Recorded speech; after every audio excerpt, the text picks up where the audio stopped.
네, 오늘 본문 보겠습니다. 에레미야 28장이고요. 오늘은 주제 설교이기 때문에 지난주에 읽었고요. 오늘은 28장 11절만 읽겠습니다. 28장 11절 한 절입니다. 같이 한 목소리로 읽겠습니다. 시작. 모든 백성 앞에서 하나냐가 말하여 이르되 여호와께서 이와 같이 말씀하시니라. 내가 2년 안에 모든 민족의 목에서 바벨론의 왕 느부갓네살의 멍에를 버리리라 하셨느니라. 아멘. 선지자 에레미야가 자기의 길을 가니라. 아멘. 네, 오늘 설교 제목은 상태냐 상황이냐라는 주제로 설교를 좀 하도록 하겠습니다. 자, 우리 같이 인사합시다. 상황을 바꾸지 말고 상태를 바꿉시다. 이렇게 인사합시다. 네.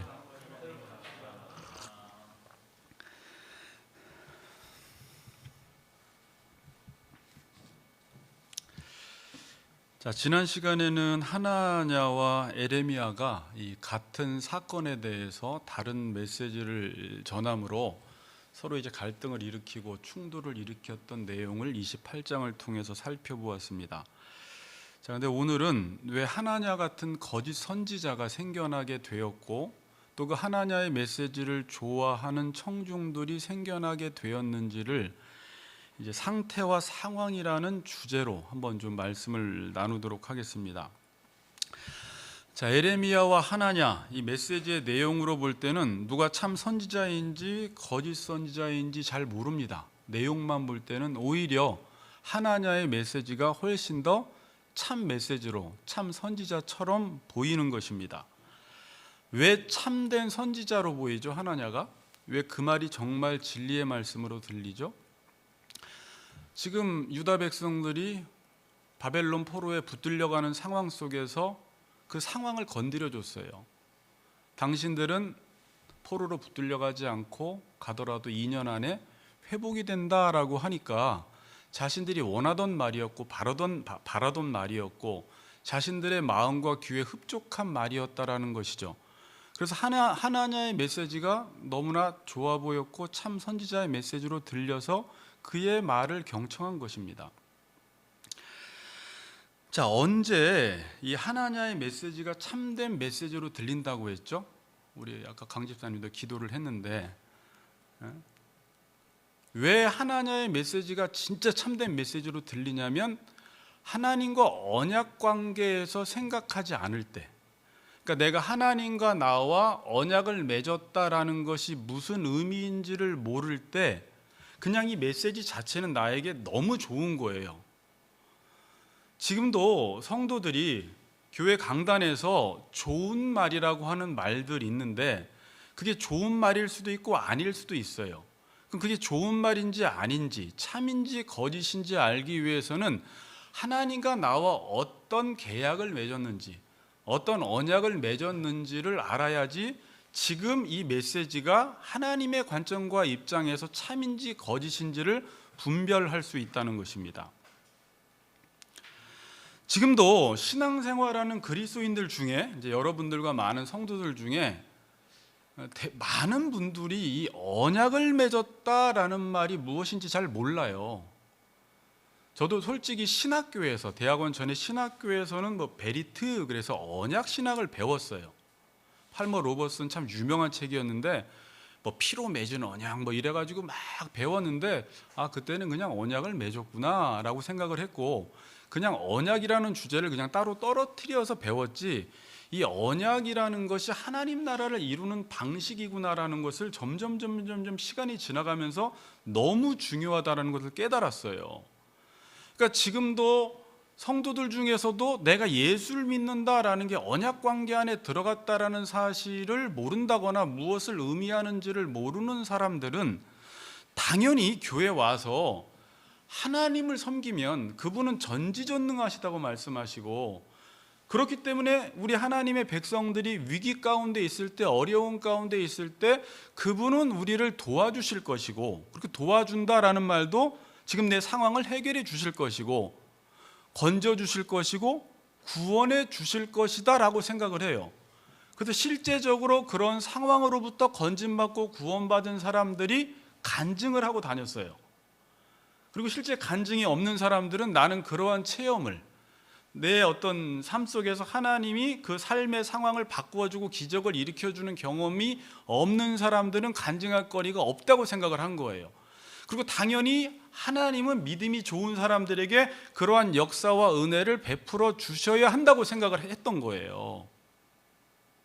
왜? 성도들이 지금 언약 관계가 무엇을 의미하는지 모르기 때문에 그냥 그게 자연스럽게 그렇게 생각할 수밖에 없었던 것입니다. 자, 여러분, 시편에도 탄식시가 3분의 1이 있다고 말씀드렸잖아요. 그럼 성도들의 삶 속에 탄식이 한 3분의 1 정도 있어요. 우리의 삶을 살다 보면 탄식을 하게 돼요. 언제 탄식을 하죠? 시편을 읽다 보면 적군이 쳐들어온다거나 원수가 나를 공격할 때, 그때 당연히 인간이기 때문에요. 그때 믿음으로 아멘, 하나님이 모든 것을 잘 되게 해줄 줄 믿습니다. 뭐 코로나가 와도, 재정적으로 어려워도, 몸이 막 암이 걸려도 할렐루야, 모든 것이 하나님이 원하는 대로 될 줄 믿어요, 이렇게 말하는 성도는 없어요. 지금 적군이 치고 공격을 하고 어려운 위기 상황 속에 있을 때 당연히 저나 여러분이나 울고 탄식하고 걱정하고 잠 못 이루는 밤을 지냅니다. 그런데 거기서 끝나질 않아요. 항상 탄식시는 거기서 하나님께 부르짖어요. 하나님께 부르짖다가 하나님을 만나게 돼요. 그때 하나님이 실제적으로 이 상황을 바꾸어 주시는 경우도 있지만, 시편은 대부분 지금 당장 문제는 그대로 있고 적군은 지금 나를 치고 있는 상황은 그대로 존재하지만, 하나님의 말씀 안으로 들어감으로 그분의 언약, 그분이 나를 향한 계획이 무엇이고 그분이 나를 향해서 지금 이루고자 하는 것이 무엇인지를 확실하게 붙드는 그 순간, 상황과 환경은 변화되지 않았지만 그 하나님으로 인하여 마지막에는 찬양으로 탄식시가 항상 맞춰져요. 이게 이제 성도들의 삶이에요. 근데 이제 굳이 따진다면 일반 종교는 내가 어려움을 당했습니다, 위기 가운데 있습니다, 적군이 쳐들어옵니다. 그럼 일반 종교는 하나님, 뭐 어떤 신의 이름을 부르고 지금 나를 위기 상황 속에 건져달라고 기도를 해요. 그래서 건져주지 않으면 그 신은 능력이 없는 신이 돼버리는 거예요. 여기까지예요. 그게 이제 그런 결과가 와야지만이 그 신이 참신이 되는 거예요. 근데 우리 기독교 신앙을 가진 사람들은 거기서 기도를 하다가 하나님의 언약 안으로 들어감으로, 그러니까 이게 뒤에 설명드릴게요. 하나님의 언약 안에 들어갔다라는 것은 그분이 나를 향한 어떤 계획과 목적을 지금도 여전히 이루고 계신다라는 사실을 깨닫고 그 말씀 하나 붙들고 지금 상황에서 일어나는 일이 생겨나요. 그 상황 극복을 합니다. 여전히 문제는 그대로 있지만. 자, 우리는 일반적으로 어려움을 당할 때 상황을 바꾸는 데 관심이 있지만, 그러니까 이제 여러분, 제가 이제 상황이라는 말을 이런 의미로 쓰는 거예요. 주변 환경, 문제, 상황들을 바꿔 나가는데 우리는 관심이 있지만, 하나님이 관심이 있어 하는 건 뭐냐면 우리의 상태를 바꾸는 데 관심이 있어요. 자, 그래서 성경을 이해하는 게 힘들어요. 하나님의 관점과 우리의 관점, 하나님의 생각과 우리의 생각이 다르기 때문에, 내가 하나님을 믿고 원하는 것과 하나님이 우리를 구원시켜 놓으시고 원하시는 것이 다르기 때문에 욥기부터 모든 고난의 문제만 나왔다 하면 어려운 거예요. 나는 예수 믿고 상황 변화를 원하는데 하나님은 우리를 하나님 자녀 만들어주시고 상태를 바꾸길 원하시니까 여기서부터 이제 핀트가 안 맞기 시작하는 거예요. 자, 제가 앞으로 상태가 바뀐다고 할 때는 말씀 안에, 언약 안에 있는 상태를 말하는 거예요. 알겠죠? 자, 그러니까 다른 요인들로 내 상태를 좋게 할 수도 있습니다. 자, 지금도 여러분들을 행복하게 하기 위해서 어떤 원인 제공을 하죠. 그래서 그것들로 나의 상태를 좋게 하려고 하는데 그건 진정한 복된 상태가 아니라고 성경은 이야기를 해요. 성경에서 진짜 상태가 좋은 건 하나님의 말씀과 언약 안에 있을 때가 마카리오스 최고의 좋은 상태라고 하는 거예요. 물론 우리의 상태는 돈을 많이 벌어도 상태를 좋게 할 수 있고, 집을 크게 해도 우리의 상태를 좋게 할 수 있고, 마누라가 이뻐도 우리의 상태를 좋게 할 수 있고, 여러 가지 것들로 상태를 좋게 할 수 있지만 그것은 지속되지 않고 실증이 나게 돼 있어요. 진짜 우리의 상태가 좋은 건 하나님의 언약 안에 있을 때 상태가 좋다라고, 그걸 상태적 복, 시편 1편에 복 있는 사람을 할 때 이 복을 사용하고 있어요. 그러니까 상태가 좋다가 뭐라고요? 하나님의 언약 안에 들어가 있는 거예요. 그분의 언약을 붙들고 사는 거예요. 왜 붙들고 살아요? 그분의 말씀대로 내 삶이 이루어질 것이기 때문에. 지금 상황이 어떻든지 간에. 자, 성경을 여러분들이 창세기부터 쭉 읽어보면, 자, 성경은 6,000년 전부터 지금까지 정말 많은 사건과 많은 나라와 이방 나라와 여러 가지 전쟁 이야기부터 해서 정말 많은 사건들이 기록되어 있는데, 과연 이 성경은 뭘 말하는 것일까라고 했을 때, 이건 하나님이 누구신지를 알려주길 원하세요. 성경은 첫 번째가. 또 하나는 인간의 상태가 어떠한지를 알려주길 원하세요. 자, 여러분, 성경을 이렇게 길을 잘 잡아야지 읽다가 이렇게 곁길로 안 나가요. 결국 하나님이 누구신지를 알려주길 원하고, 결국 그 하나님 앞에서 인간의 상태가 어떤지를 알려주기를 성경은 원하는 거예요. 성경은 여러분 이제 애굽도 나오고 광야도 나오고 가나안도 나오고 성전, 제사, 이건 다 있어도 없고 없어도 상관이 없어요. 언제?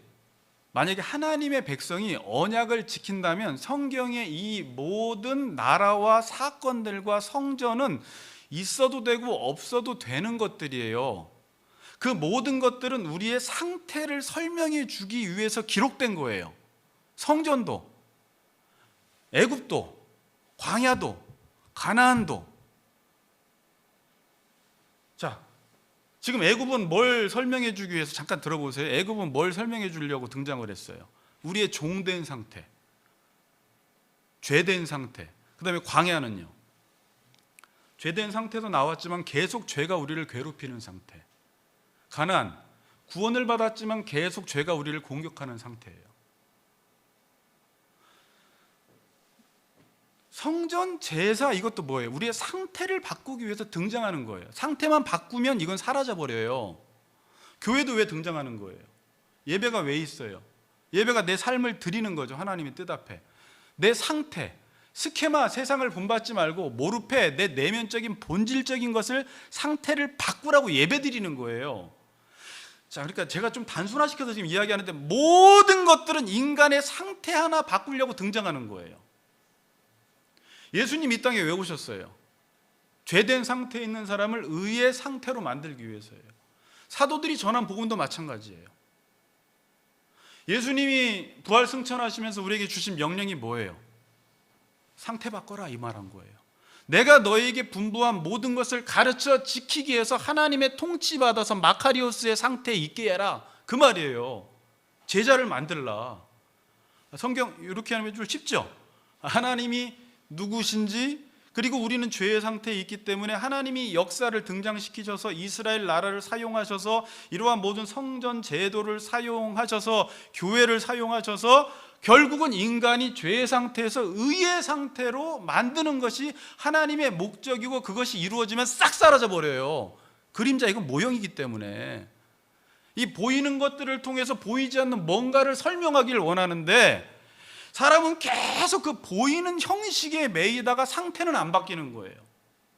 우린 선민이야, 이스라엘. 이 성전은 절대 무너지지 않아. 교회, 이 교회는 그것만 붙잡는데 상태는 안 바뀐 거예요. 이건 상태를 바꾸라고 주신 도구인데,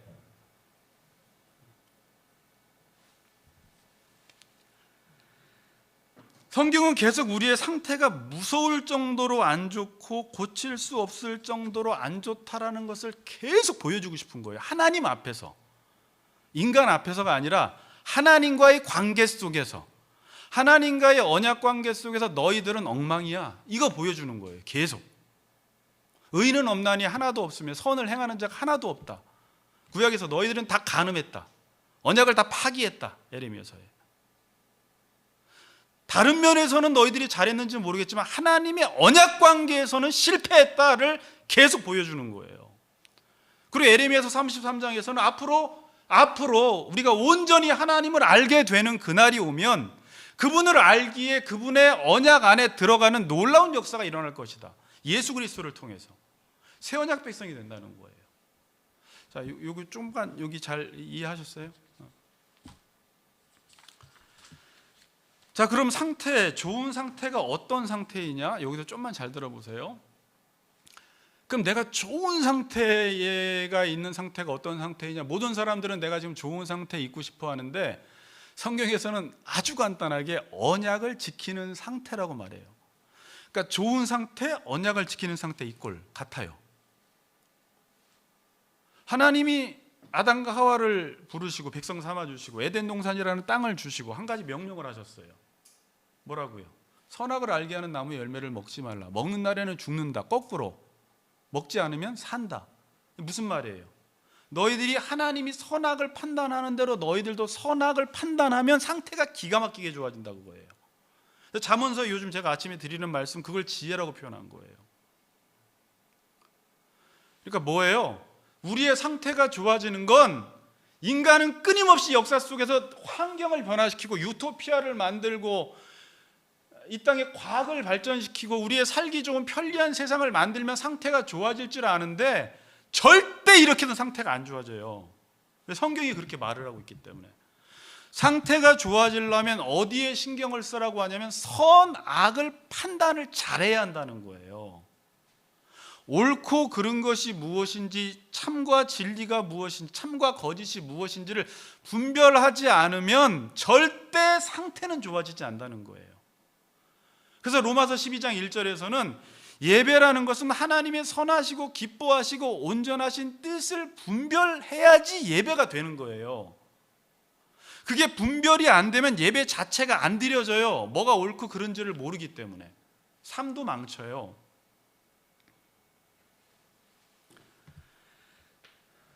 근데 인간의 상태가 좋은 상태, 이 살아있는 상태, 영생의 상태는, 조회의 상태는 언약을 지키는 상태인데, 질문 한번 해볼게요. 인간은 상황과 환경을 변화시키는 데 관심이 많아요? 선악을 판단하는 데 관심이 많아요? 전자죠. 그럼 앞으로 이 세상이 어떻게 할 것 같아요? 상태가 엄청 안 좋아질 것이라는 걸 예측할 수가 있죠. 저번에 90년대생 그 책 제가 이야기 한번 했죠. 그때 문과 아이들이, 서원이도 그런 얘기를 학교에 들었다고 하는데 문과에서 죄송합니다. 그러니까 지금은 철학, 인문학을 포기한 거예요. 그럼 앞으로 시대가 망하겠구나라는 걸 알 수 있어요. 철학, 인문학을 포기한다라는 건 옳고 그른, 참과 거짓이 무엇인지를 가르쳐주지도 않고 배우려고 하지도 않고 그걸 배우는 사람은 죄송하다고 하고 다녀야 되는 분위기에서는 절대 이 세상은 좋아질 수 없다라는 걸 우리가 예측할 수가 있어요. 지금 뭐에 관심이 많아요? 과학이나 공학 같은 거. 이 세상을 편리하게 만드는 그런 학문들. 그렇게 살면 우리는 계속 좋아질 줄 아는데 점점 안 좋아지고 있는 거예요. 인간의 상태는. 겉으로 보기에는 가인의 후손들을 통해서 너무나 편리한 세상이 왔고 앞으로 전기차가 등장을 하고 앞으로 반도체 산업이 발달하고 여러 가지 좋은 환경들이 찾아올 거지만 인간의 상태는 귀신 들림의 상태로 더 빠져버려요. 아무도 제어할 수 없는 마가복음 5장의 상태로 가버려요. 통제가 안 되는 중독의 상태로. 지금 젊은이들이 그런 상태로 막 들어가고 있어요. 막 쫙 빨려 들어가고 있어요. 그래서 지금 상태가 안 좋은 사람이 과거보다 훨씬 많아요. 요즘 20대들이 남자들, 여자들까지 하면 16.3%인데 남자만 4명 중에 1명이 자살을 생각하고 있대요. 청년들이. 4월 달 최근 통계.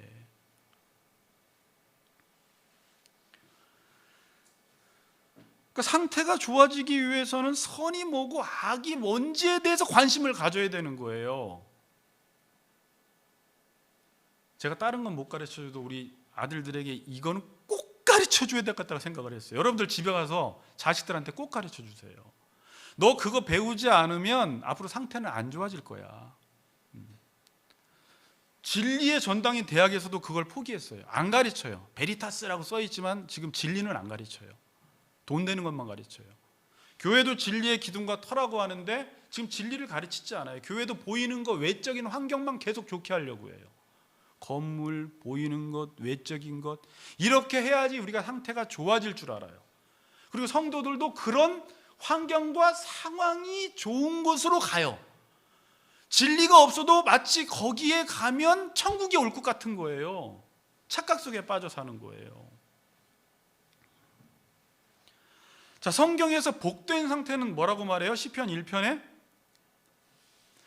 마카리오스, 복된 사람은 어떤 사람이라고 해요?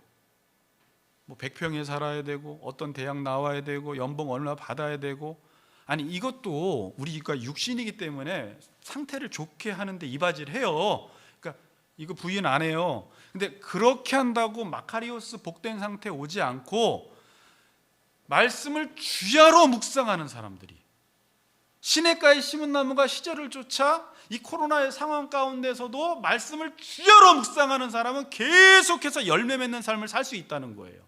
하나님의 언약, 약속이 그렇게 약속했기 때문에. 다른 데는 다 재앙인데 그 집만 빛이 비춰요. 애굽 땅에 그랬잖아요. 애굽 땅에서 하나님이 하나님 백성들을 건지실 때 그 고센 땅만 하나님이 흑암이 임하지 않게 해버려요.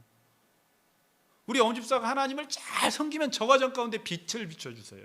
다 망하는데 그 가정은 살아나는 거예요. 희한한 역사가 일어나죠. 그리고 산상설교가 뭐예요?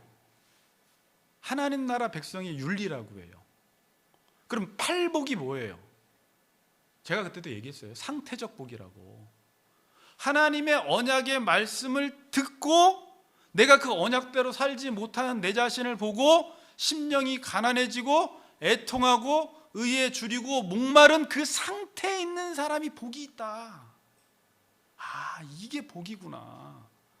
하나님 말씀은 A라고 말하는데 그 A의 말씀대로 살아야 되는데 그 말씀에 비추어 보았을 때 나는 파산 맞은 자 같고 나는 내 안에 의가 아무것도 없고 그래서 거기서 애통해하는 사람들이 복이 있다라는 거예요. 상태적 복이에요. 하나님의 언약을 지키지 못하는 내 자신을 바라보며 하나님만 의지하는 자로 살아가는 그 상태가 복이 있는 상태라는 거예요. 에베소도 마찬가지고요. 그걸 다 온전하다, 거룩하다, 흠이 없다 이렇게 말하는 거예요. 상태가 좋다, 이 상태가. 교회를 세우신 목적도 그 상태가 좋은 사람 만들라는 거예요. 온전한 사람들, 거룩한 사람들. 자, 그래서 여러분, 사람들이 천국이라는 것도 어떻게 생각하냐면, 그냥 제가 쭉 깨달은 것들을 설명을 할게요. 천국을 보통 어떻게 설명을 해요? 목사님, 천국 가면 뭐가 좋아요? 그러니까 우리는 상황이 좋고 환경이 좋은 것이 상태가 좋다고 생각하니까 천국도 그렇게 금은보화가 많고 먹을 것이 풍성하다고 설명을 하는 거예요. 그럼 굳이 만약에 강집사가 지금 한 500억, 1000억이 있어, 재산이. 그럼 굳이 천국 갈 이유가 있어요? 그렇게 꾸며놓으면 되잖아요, 세팅을. 모든 걸 금은보화로 만들고 먹을 것 집에 잔뜩 쌓아놓으면 천국이잖아요. 근데 그 곳에서도 박터지게 싸우잖아요, 우리가. 그래서 천국이 깨지잖아요. 상태가 안 좋으니까. 천국은 그런 것이 아니에요. 그러니까 사람들이 또 천국을 확장시켜라, 선교에서 하나님 나라를 확장시켜라 그러면 어떻게 확장을 시켜요? 이런 개념으로 생각을 하니까 영역을 넓혀나가고 교회를 많이 짓고 비전센터를 많이 지으면 선교 잘한 거고 건물 안 지으면 선교 못한 거고 교회 성장 못한 거다. 그러니까 인간은 계속 뭘 생각해요? 예수를 믿어놓고도 상태를 좋게 하지 않고 주변 상황과 환경과 보이는 것과 외적 환경을 좋게 함으로 좋게 해보려고 하는 거예요. 그러다 여기까지 온 거예요. 그렇게 한다고 해서 하나님 나라가 확장이 안 돼요. 하나님 나라는 상태가 좋은 사람들을 많이 만들어내다가 그 사람들이 많아지면 교회 건물을 지라는 거예요. 그렇죠. 비전센터도 왜 져야 돼요? 그런 상태의 변화에 대한 프로젝트를 가지고 일을 하려면 그게 있어야 되면 돈도 필요하고 비전센터 지라는 거예요. 그 자체가 선교가 아니라는 거예요. 기도를 해도 어떻게 기도해야 돼요? 우리는 구하라 마태복음 7장 7절에 그게 어떤 동사라고 했어요? 아이테오. 구하라 그게 뭐예요? 하나님 언약 이루어 주세요. 이게 기도라고 했잖아요. 그렇죠. 근데 우리는 하나님의 언약을 구하기보다 하나님 지금 내 상황 바꿔주세요. 내가 원하는 것 이루어주세요. 내 소원은 A인데 A 좀 제발 들어주세요가 기도가 아니라 하나님이 나에게 이루어주려고 하신 그 언약을 이루어주세요. 이 기도하라는 거잖아요. 선교회도 마찬가지고 다 마찬가지예요. 자, 근데 보세요. 목회자들과 사역하는 자들조차도 목회를 하고 사역을 한다고 하는데 사람들의 상태 변화에 초점을 맞추질 않아요. 잘. 어떻게 하면 우리 교인들의 상태가 변화될까 보다 어떻게 보면 우리 교회를 키울까? 이런 분위기 속에 교회에서 자꾸 이제 환경과 상황을 변화시켜 준다고 하고 성도들도 그것들을 원하니까 이게 맞아떨어지면서 하나냐가 등장을 하는 거예요. 하나냐는 절대 그냥 생겨나지 않았어요. 하나냐의 메시지를 원하는 사람, 그 수요자들이 많기 때문에 하나냐 같은 공급자들이, 거짓 선자들이 생겨나기 시작하는 거예요. 만일 교인들이 하나냐 같은 메시지, 기독교는 상태 변화지 상황의 변화가 아니야 라는 것을 알고 복이 무엇인지를 알면 그냥 쉽게 복 받으세요 라는 그 말에 삼박자 축복에 아멘하고 박수치고 할렐루야 안 합니다. 저기 미친 소리 하고 있구나, 이제 이렇게 나가죠. 저기 뭣도 모르는구나 목사가. 아직 천국 개념도 이해를 못했구나.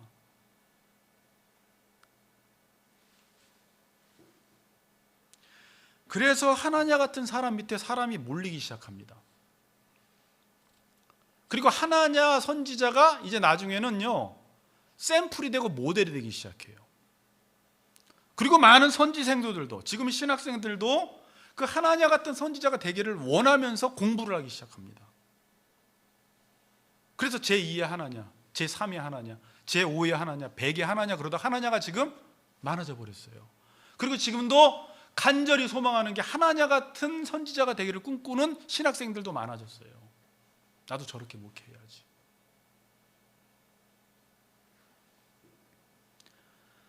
그런 가운데 에레미야 같은 참 선지자가 나타나서, 에레미야는 지금 무슨 메시지를 전해요? 하나님과 언약을 회복해라라는 메시지를 전하니까 상태를 바꿔라. 너희들 악하다. 무죄한 자의 피를 흘렸다. 우상 숭배했다. 간음했다. 돌이켜라. 삶을 바꿔라. 너네들 헤세드를 행하고 살아라. 의를 행하고 살아라. 바른 관계를 맺어라 라는 메시지가 이 사람들에게는 너무 재미없고 듣기 싫은 거예요. 그렇겠죠.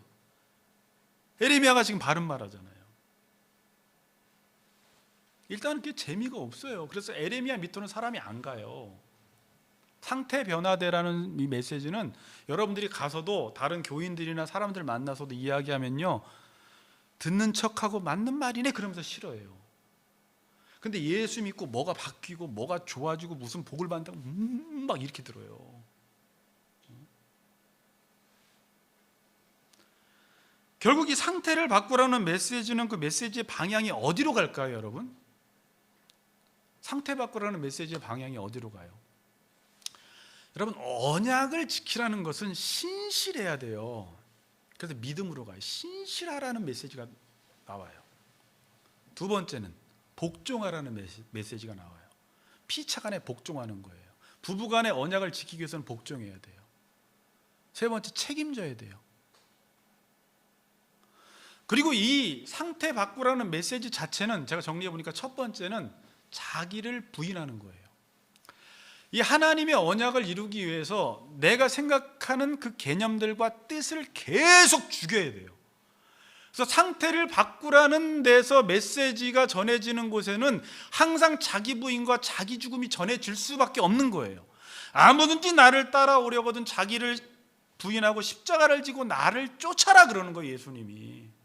자기 부인의 메시지가 전해져요. 또 하나는요, 자기 자신과 싸우라는 거예요. 영적 전쟁을 강조할 수밖에 없어요. 나는 언약을 지키기 싫어. 난 상황과 환경을 좋게 하고 싶어. 근데 하나님이 끊임없이 너 바꿔. 네가 바꿔야지. 네가 바꾸지 않아서 모든 문제가 생겼어. 근데 우리는 계속 환경 바꿔달라고, 아내 바꿔달라고 하고, 주변 상황 바꿔달라고 하니까 하나님은 그래, 너 바꾸라고. 지금 모든 문제는 너 때문에 그런 거야. 이렇게 들어가요.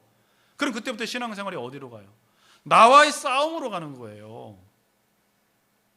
세상은 근데 어때요?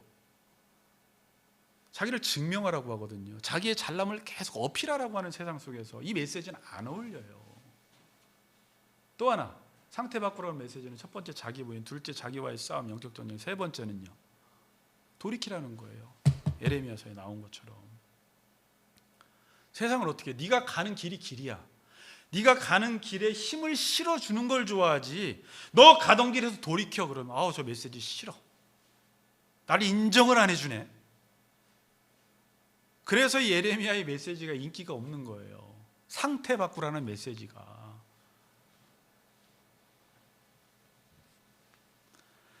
이렇게 성도들이 자기 부인하지 않고, 정리하세요, 늘 자기 자신과 싸우지 않고 돌이키지 않으니까 상태 변화가 신앙생활하면서 일어나지가 않았어요.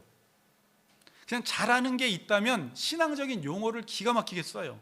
뭐 할렐루야, 아멘, 은혜, 뭐 감사, 뭐 영광, 단어는 잘 쓰고 기독교적인 문화에 익숙해진 것뿐이지 1년 다닌 사람이나 30년 다닌 사람이나 상태는 똑같아요. 그냥 직분만 다르고요. 상태가 별 차이가 없어요. 그 가운데 몇몇 껴있는 사람들이 교회에 있습니다. 그래서 그 사람들이 하는 말을 제가 들어봤어요. 교회에서는 하나님의 말씀이 전해져야 한대요. 강단에서는 예화나 다른 얘기하지 말고 말씀을 좀 전했으면 좋겠대요. 그런데 그 말씀으로 자기를 바꿀 생각은 안 하고 그냥 그 말씀 자체를 좋은 말씀 듣는 데까지, 여기까지만이에요. 네. 자, 이것도 뭐냐면 나는 우리 교회 가서 좋은 말씀 듣는 환경을 만들면 자기의 상태가 좋아지는 줄 아는 거예요.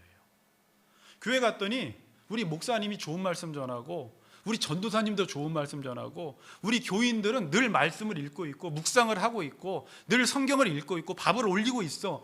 그런 환경이 있으니까 내가 마치 상태가 바뀐 줄 착각하는 거예요. 근데 그 말씀대로 내가 자기 부인하지 않고 자기 자신과 영적 전쟁하지 않고 매일매일 삶 속에서 돌이키지 않으면 나는 여전히 상태는 아무리 좋은 환경에 있는 교회에 있어도 상태는 여전히 똑같다는 거예요. 착각하지 말라는 거죠. 그러면서 또 제 자신이 막 보이는데 그럼 나는 또 바뀌었나? 나는 언제까지 바뀌고 언제부터는 멈췄나? 요즘은 또 내가 바뀐 줄 알고 착각하고 있나? 특히 목사가 제일 위험한 게 매일 성경 보고 매일 말씀 전하고 매일 지금 옳은 말 하니까 나는 그렇게 되고 있나? 아니거든요. 내가 돌이키지 않으면 아니거든요.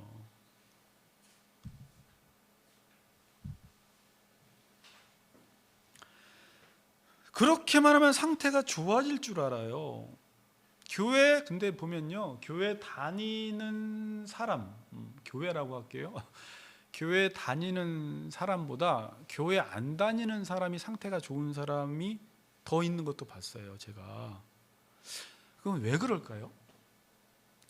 자, 교회를 안 다니고 어떤 신을 안 섬기는 사람은요, 자기가 최선을 다해서 살아가요. 기본적인 룰과 상식을 지키며 살아가요. 자, 근데 교회를 다니면요, 하나님은 늘 능력이 많대. 하나님은 전지전능하시대. 그리고 하나님은 늘 우리에게 은혜를 베풀어 주신대. 그러니까 기본적으로 자기가 해야 할 책임을 감당을 안 해요. 왜 그런 줄 알겠죠? 그러니까 제가 생각하다 보니까 부잣집 아이들이 무슨 문제만 저지르면 돈과 힘으로 다 해결해 주니까 버르장머리 없게 잘하잖아요. 하나님은 물론 그런 분이 아닌데 우리 스스로 하나님은 부잣집 하나님이고 돈도 많고 힘도 많으니까 내가 대충 살아도 모든 걸 다 해줄 줄 아는 거예요. 그래서 모든 걸 은혜로 덮어버려요. 그냥 은혜, 하나님이 도와준대, 하나님이 능력이 많대. 그리고 자기가 잘못해도 다른 사람 앞에 가서 사과하지 않고 그냥 하나님 앞에 해결하는 거예요. 그리고 그거에 대한 대가를 자기가 치르지 않고 헌금 많이 내고 교회 자주 나오는 것들로 그것을 떼어보려고 하는 거예요. 그러니까 사람이 그렇게 오래 살면 어떻게 되겠어요? 아주 버릇없고 비상식적이고 비윤리적인 사람이 교회 안에서 잔뜩 만들어진 거예요.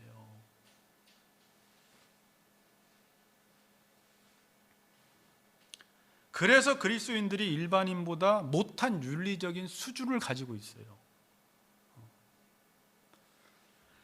왜 이렇게 됐다고요? 선악 판단을 못하는 거예요. 선악 판단을.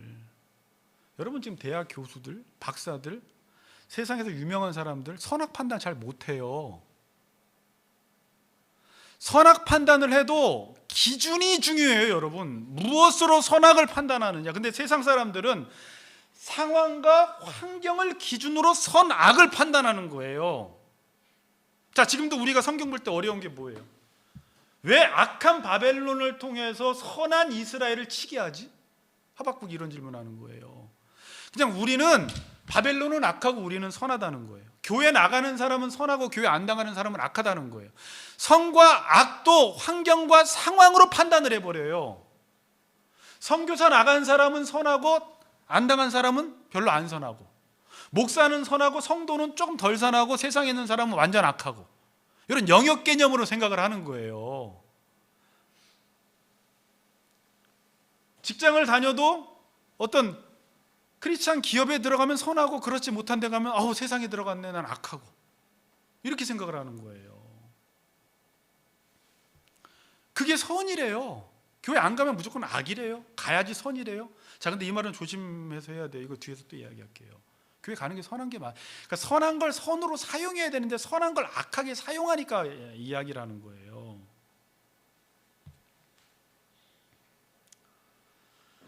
자, 지금 코로나 우리에게 적용 또 해본다면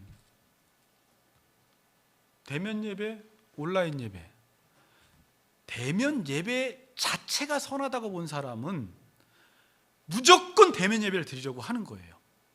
그래도 대면 예배를 드리건 온라인 예배를 드리건 우리의 상태를 바꾸는 게 중요하다고 하는 사람은 온라인 예배를 드리면서도 상태를 바꾸는 은혜를 받아요. 그런데 교회 가는 게 좋은 거예요, 여러분. 교회를 가야지 상태를 바꿀 수 있을 확률이 많아요. 여러분, 교회 안 가고 모임 안 하면 여러분 스스로 상태만 좋게 하면 되지 뭐 이러면서 상태가 좋아지대요? 안 되잖아요. 근데 상태를 좋게 하라고 준 교회에서 상태를 좋게 안 하니까 교회에 갈 필요가 없다고 이야기까지 하는 거지, 교회 갈 필요가 없는 게 아니라 교회는 나오는 게 훨씬 좋아요.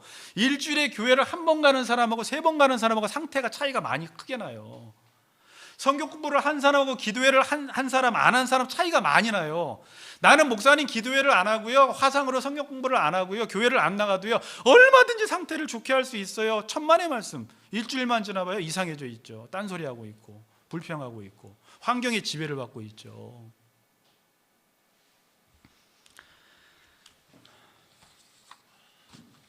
그러니까 선과 악도 환경과 상황으로 선과 악을 분별하지 말고 상태적 선과 악, 이건 어디도 없는 말인데 제가 붙였어요. 상태적 선과 악으로, 그러니까 상태적으로 선과 악을 분별하라는 거예요. 그럼 상태적으로 선과 악을 분별하는 게 뭘까요? 사람들은 계속해서 내가 어디에 있느냐, 무엇을 하느냐를 되게 중요시 여겨요. 그렇죠? 야, 너 어디에 있어? 무엇을 해? 교회 가서 예배 드려? 오, 선, 이렇게 말한단 말이에요. 너 세상에서 일해? 아유, 그런 일해? 악해, 이렇게. 그러니까 우리는 보이는 것으로 어디서 뭘 하느냐로 자꾸 선과 악을 따지는데, 하나님이 보시는 건 상태적으로 선과 악을 분별하라는 말은 어디에서 무엇을 하든지 누구를 위해서 하느냐, 목적이 뭐냐로 선과 악을 분별하라는 거예요. 좀 중요한 말인데. 그래서 너희가 먹든지 마시든지 무엇을 하든지 목적이 하나님께 영광이 되게 하라는 거예요. 교회 가도 성전에 가도 그 성전 용도에 맞게 교회 용도에 맞게 내가 내 상태를 바꾸지 않고 내 어떤 욕망을 이루기 위해서 성전과 교회와 예배를 이용하면 지금 악한 거예요. 그래서 이스라엘 백성들 보고 악하다고 하는 거예요. 지금 여러분들도 교회 왔는데 교회 와서 자기의 뜻을 죽이고 모르페 본질적인 모양을 바꾸어서 하나님 앞에 자신을 드림으로 하나님의 뜻이 이루어지게 해야 되는데 그렇게 안 하고 여전히 일반 종교인들처럼 자기의 욕망을 위해서 교회에 와서도 예배드리고 찬양을 하고 있다면 악한 거라는 거예요. 교회에 왔는데 악해. 교회 준 용도대로 교회를 사용하지 않은 거예요. 여기 이해가 되세요? 윤정재 이거 이해가 돼요? 네. 어디서 무엇을 하냐가 중요한 게 아니라 어디서 무엇을 하든지 세상 한복판에 있든지 세상 사람들이 보기에 악한 바벨론에 있어도 거기서 하나님의 영광과 하나님 나라를 위해서 하나님의 언약을 지키는 삶을 살아가면 이 사람은 선하다는 거예요.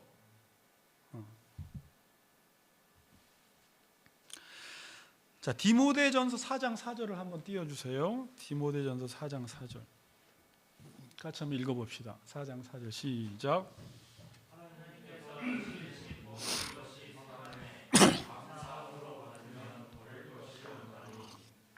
이게 무슨 말일까요?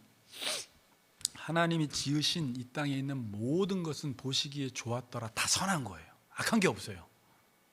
다 선한데 감사함으로 받으면 버릴 게 없대요. 이게 뭘까요? 선한 것을 선한 것으로 받으면 버릴 게 없는 거니까 선한 것을 그 목적대로 사용하면 버릴 게 없는 거예요. 이해가 가세요? 우리는 하나님이 선한 것을 줬는데 예를 들어 교회를 줬는데 상태를 바꾸라고 줬는데 그것을 선한 것으로 사용하지 않아. 그러니까 좋은 것도 악하게 사용하는 거예요. 그러니까 저는 이렇게 해석을 했어요. 하나님이 지으신 모든 것이 선함에 그 선한 것들로 자기의 상태를 바꾸는 데 사용하라는 거예요. 하나님이 주신 목적대로 사용하는 게 선한 거예요. 아무리 선한 것도 하나님이 지은 목적대로 사용하지 않고 용도 변경을 하면 악한 게 돼버리는 거예요. 오케이? 그래서 성전이 악해진 거고 교회가 악해진 거예요. 그런 용도로 주질 않았는데 그것도 자기 자신을 위해서 목적을 변경시켜 버린 거예요. 그래서 교회가 악해졌고 성전이 악해진 거예요. 그것마저도 자기 자신을 위해 사용하니까. 여러분 우리가 보기에 싫은 거 있죠. 뭐 고난, 취업이 안 돼서 방황 막 이런 거 있죠. 그게 악해요, 선해요? 그렇게 말 못한다는 거예요. 내가 때로는 고난을 당하고 방황을 하는데 그때 내 상태가 변화된다면 그것을 내 상태의 변화에 사용한다면 방황은 나에게 참 좋았던 거예요. 고난은 나에게 유익이 됐던 거예요. 하나님의 율법을 배우는데. 이해가 되시죠? 근데 성전도 교회도 예배도 구제도 사랑도 겉으로 보기엔 선한데 내 상태를 바꾸는 데 사용하지 않으면 사랑조차도 악한 거예요. 사랑하면서 자기를 위해 하니까 이건 사랑한 게 아니에요. 악한 거예요. 전도서 3장 11절 앞에 보여주세요. 이런 말씀이 있어요. 잘 따라오세요. 하나님이 때를 따라 아름답게 하셨다. 제가 이걸 깨달은 지가 한 1년 정도에 이 본문을 보고 쭉 장례식장에서 어떤 목사님이 이 설교를 하고 이 설교가 궁금해서 한번 그때 연구를 했던 건데 때를 따라 아름답게 하셨대요. 하나님이 지으신 모든 것들이. 그러면서 전도서 3장 1절부터 10절까지 때에 대해서 나와요. 근데 우리가 보기에 좋은 때, 안 좋은 때가 계속해서 반복해서 나옵니다. 날 때가 있고 죽을 때가 있고 심을 때가 있고 심을 것을 뽑을 때가 있고 죽일 때가 있고 치료할 때가 있고 헐 때가 있고 세울 때가 있고 울 때가 있고 웃을 때가 있고 슬퍼할 때가 있고 춤출 때가 있고 돌을 던져버릴 때가 있고 거둘 때가 있고 안을 때가 있고 않는 일을 멀리할 때가 있고 찾을 때가 있고 잃을 때가 있고 지킬 때가 있고 버릴 때가 있고 사랑할 때가 있고 미워할 때가 있고 전쟁할 때가 있고 평화할 때가 있고. 자, 여기서 우리가 보기에 좋지 않아 보이는 것들 동그라미 쳐보세요. 이해가 안 되는 것도 있어요. 자, 제가 그냥 기본적으로 죽을 때 별로 안 좋죠. 뽑을 때 별로 안 좋죠. 죽일 때 별로 안 좋죠. 헐 때 별로 안 좋죠. 울 때, 슬퍼할 때, 잃을 때, 버릴 때, 미워할 때, 전쟁할 때. 그래서 사람들은 이런 상황들을 싫어하죠. 근데 이 모든 것들도 아름답다는 거예요. 언제 아름다워요? 때에 맞으면. 때에 맞는 말을 하라고 하잖아요. 여러분, 죽는 게 무조건 나쁜 거예요? 죽을 때 죽어야지. 우리가 이런 말 하잖아요. 죽을 때는 죽어야 되는 거예요. 우리가 어떤 사람 보고 실망하는 적이 언제냐면 울 때 안 울어. 여러분, 지금 이 유다 백성들은 하나님이 지금도 선을 행하고 계시는 거예요. 허무는 일을 하세요. 왜 허무세요? 허물어야 할 때이기 때문에 그래요. 그럼 이게 선한 것이고 하나님의 뜻이 이루어지는 거예요. 한국교회를 하나님이 세우기 위해서 허물 때가 있어요. 무조건 허물어지는 게 나쁜 건가요? 무조건 코로나가 나쁜 건가요? 하나님이 어떤 선한 뜻을 이루기 위해서, 세우기 위해서 허무는 것이면 그게 지금 때면 지금 선한 거예요.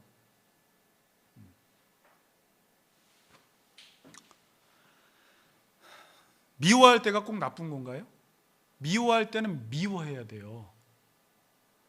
그러니까 우리는 성경을 고지고대로 받으면 안 돼요. 예수님도 그랬어요.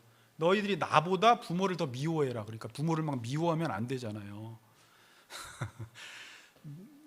미워할 때는 미워해야 되고 더 중요한 것이 있을 땐 덜 중요한 것을 미워해야 되고 그런 식으로 해석을 해야 되죠. 그게 아름답다는 거예요. 때에 맞게 하면. 그러니까 하나님이 지으신 모든 것들은 선해요. 그런데 우리가 목적에 맞게 때에 맞게 사용하지 않으니까 그게 악한 게 돼버려요. 울 때 안 울고 죽을 때 안 죽고 허물 때 세우고 세워야 할 때 허물어버리고 미워할 때 사랑하고 사랑해야 되는데 미워하고 이래버리니까 지금 우리 역사 속에서 하나님이 행하시는 일이 우리가 볼 때 악해 보이는 일이 너무 많습니다. 과연 하나님이 저러해도 되나 하는 일들이 많아요. 그런데 하나님은 이렇게 생각하세요. 모든 것이 그분의 목적, 언약에 맞게 그때에 맞게 행하시기 때문에 선한 거예요. 그걸 우리가 다 이해를 못해요. 이사야에서 나온 말씀처럼 하나님의 생각과 우리의 생각은 다르기 때문에 목표 자체와 계획 자체가 다르기 때문에 때가 달라요. 우리가 보기엔 이때가 좋은데 하나님이 보시기엔 이때가 좋아요. 신약 성경에서는 때라는 단어가 아주 중요해요. 하나님의 뜻이 이루어지는 때가 참해 이렇게 나가요.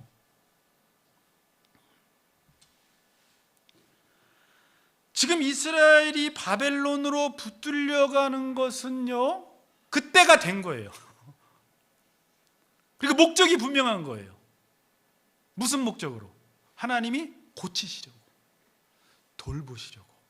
그럼 이게 무슨 말이에요? 아, 바벨론에 끌려가면 언약 백성으로서의 삶을 살게 하시겠구나. 잃어버렸던 언약을 다시 붙들고 그들이 율법에 다시 매진하겠구나. 실제 그런 일들이 일어나요. 그럼 지금 바벨론에 붙들려 가는 것이 어떤 거예요? 지금 그럴 때예요. 그리고 하나님의 목적, 너희들을 고치고 돌보겠다는 거예요.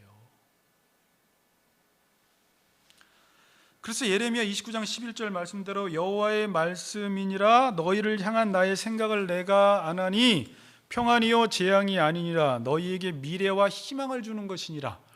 그러니까 무조건 바벨론이 끝나면 미래와 희망이 온다는 말이 아니라 너희들이 지금 바벨론 포로에 붙들려가기 이전에 하나님의 언약을 붙들지 않고 살아가서 결국은 하나님이 느부갓네살 왕을 통해서 바벨론 포로에 붙들려가게 하셨는데, 이건 그냥 하나님이 아무런 생각 없이 미워서 홧김에 하신 것이 아니라 너희들을 고치고 돌봐서 다시 언약 백성으로 살아갈 수 있도록, 그래서 에레미야 이제 다다음 장에 언약이 나와요. 살아갈 수 있도록 하나님이 돌보시는 사건이에요.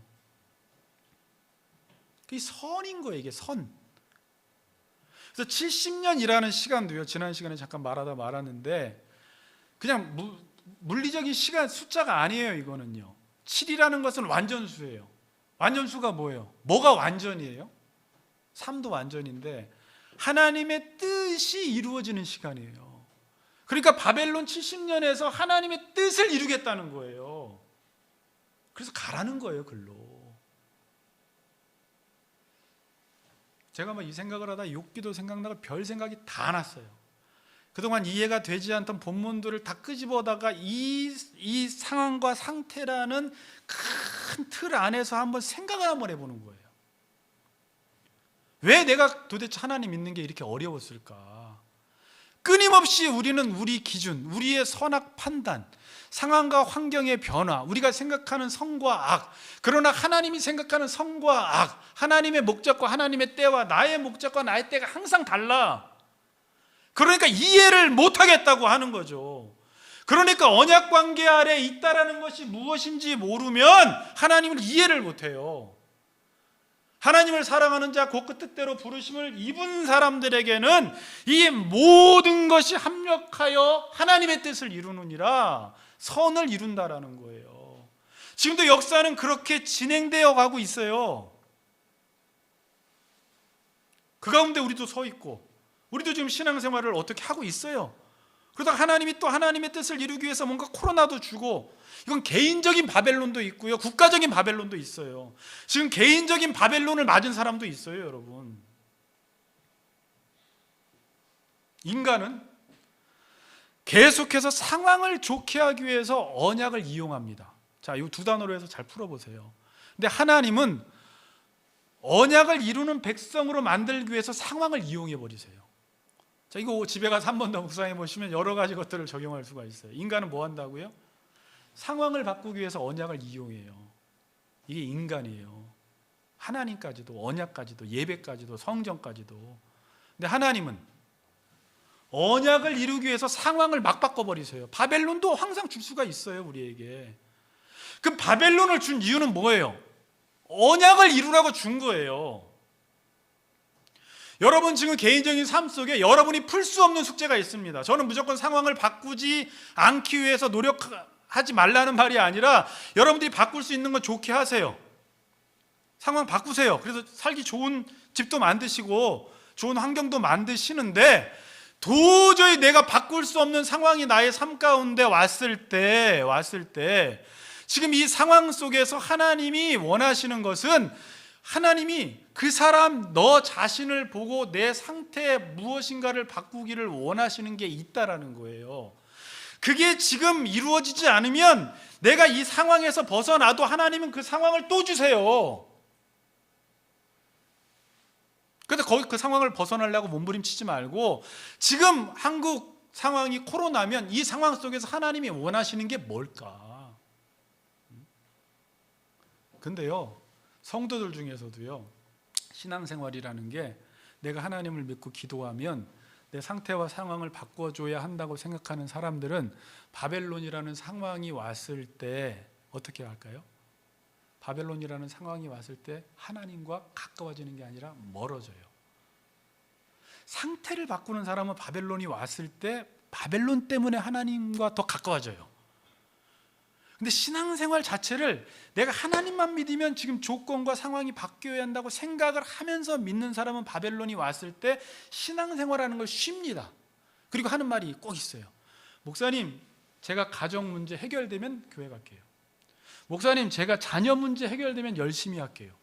요 사람의 특징은 뭐냐면, 그 상황에서 이 문제는 해결이 안 될 수 있어요. 하나님은 그 문제를 통해서 그 문제 해결하려고 하지 말고 네 자신을 바꿔 상태를 바꾸면 이건 하나님이 하셔야 되는 일인데 자기가 이 상황을 바꾸면 신앙생활을 하겠다고 하는 거예요.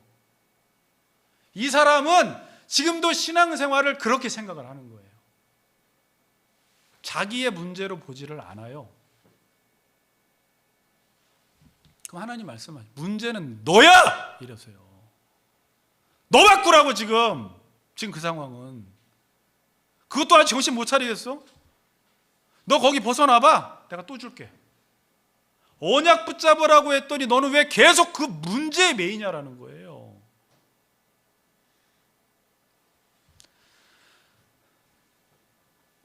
언약을 붙들고 상황과 환경이 바뀌면 이 상황과 환경은 진짜 복된 환경입니다. 근데 언약을 붙들지 않은 상태 속에서 환경이 좋아진 건 복이 안 돼요. 언제 무너질지 몰라요.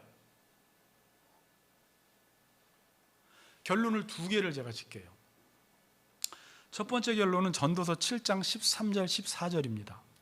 한번 보세요.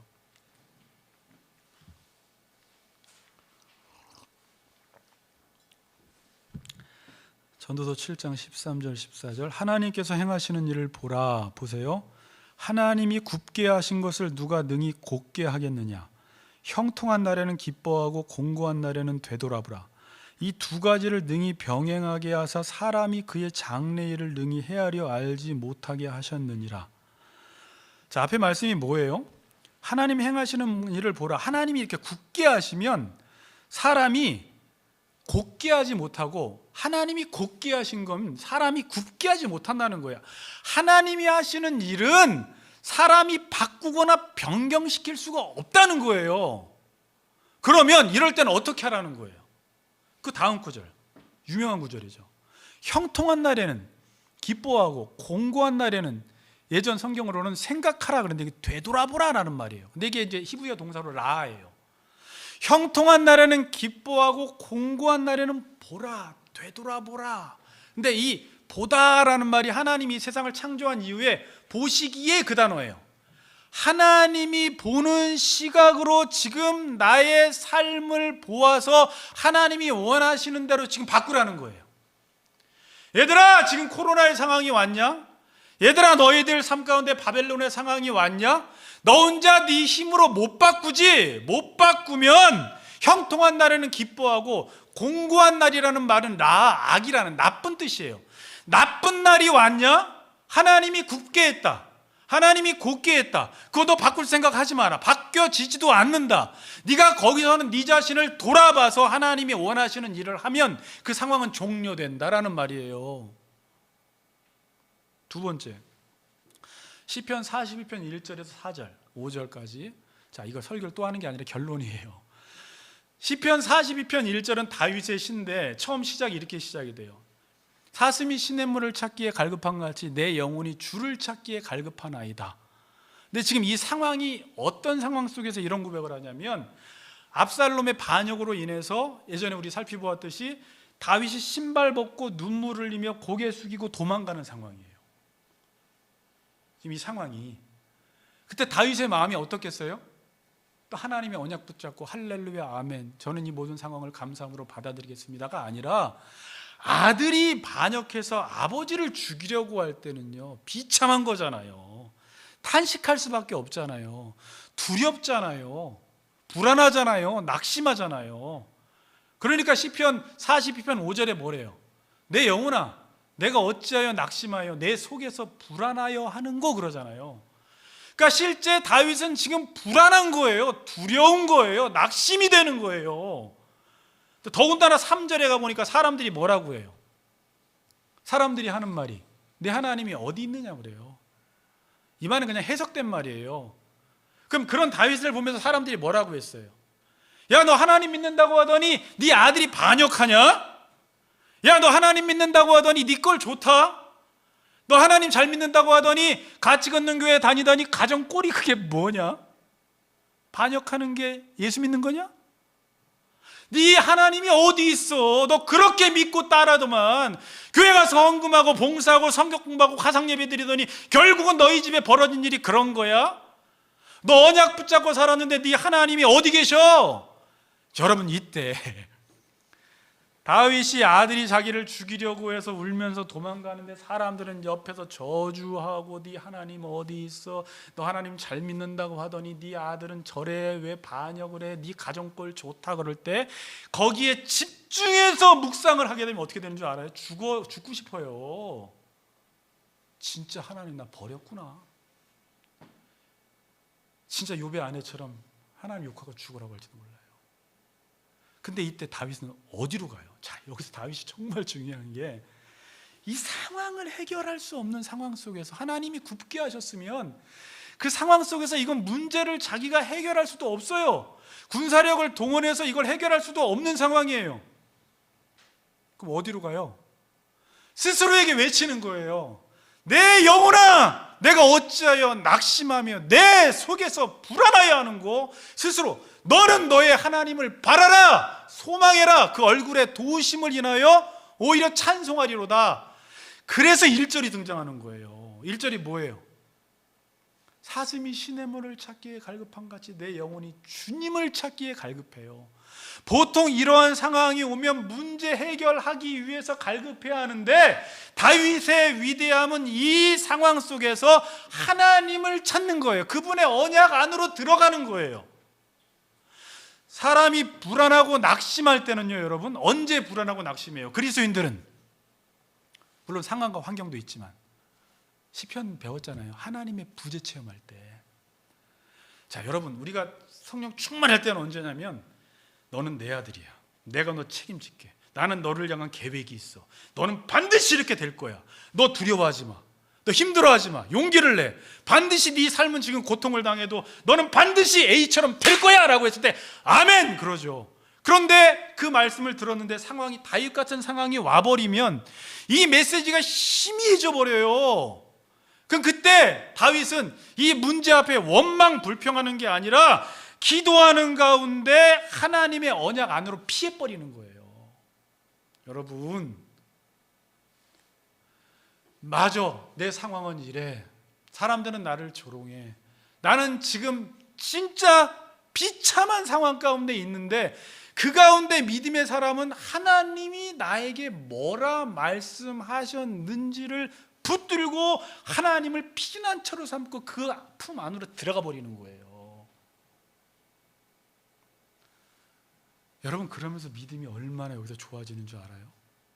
그런 가운데 그 고비 하나 넘기고 2개 넘기고 3개 넘기면서. 여러분, 우리 삶 속에 불안이 앞으로 안 올까요? 지금 삶이 너무 불안해요.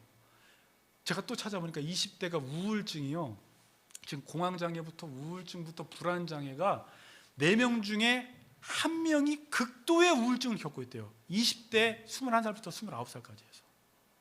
심각해요 지금. 그리고 아까 남자들은, 전체 남녀는 16.3이지만 남자만은 25%가 자살 충동이 일어난대요. 그러니까 보이는 환경과 상황 앞에 무너지는 거예요. 이 보이는 것이 현실이 돼버리니까. 믿음의 사람들은, 믿음은 바라는 것들의 실상이요 보지 못하는 것들의 증거니, 눈을 떠서 하나님의 언약을 보고 거기서 하나님의 약속의 말씀에 통치를 받아 마카리오스의 상태적 복을 누리는데, 그게 보이지 않으니까 환경 앞에 눌려서 지금도 뭐 코로나 블루, 코로나 레드 해가지고 사람들이 점점점 우울해지기 시작하고 있고 이 심리적인 압박을 받고 있어요. 그때 하나님 어떡하라는 거예요? 여러분, 이거 자꾸 쳐다보면 안 돼요. 뉴스 보면서 계속 암울해지면 안 돼요.